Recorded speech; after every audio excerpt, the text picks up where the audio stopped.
sa pagkakamali ko. Parang wala nang tama sa bawat kilos ko. Pero di mo ba nakita ang sarili mong bakas? Mas malalim pa ang sugat na iyong nilalabas. Ilang beses akong tumulong ng tahimik lang. Hindi ko isinulat, hindi ko ipinagyabang. Pero nang madapa ako kahit isang saglit, parang lahat ng kabutihan ay agad nang napalit. Ang bilis mong humusga, parang ikaw ay perpekto. Pero kapag sarili mo, biglang tahimik ang mundo.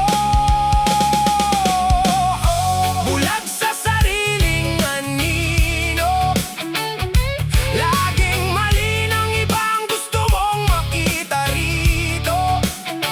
Isang pagkakamali ko, ginawa mong kwento. Pero ang kabutihang ginawa ko, nilamon ng hangin nito. Oh, hindi ako santo, alam ko.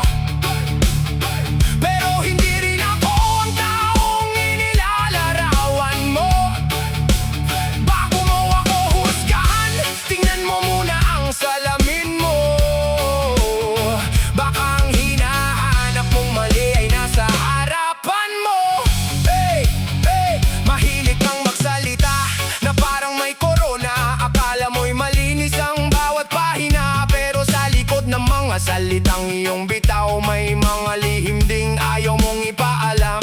Hindi ko kailangan ng iyong palakpak, hindi rin ako nabubuhay sa iyong pagyakap. Ang mahalaga'y alam ko ang laman ng puso ko. Kahit baluktutin mo pa ang kwento tungkol sa akin dito. Hindi ako susuko sa ingay ng paligid, hindi ako yuyuko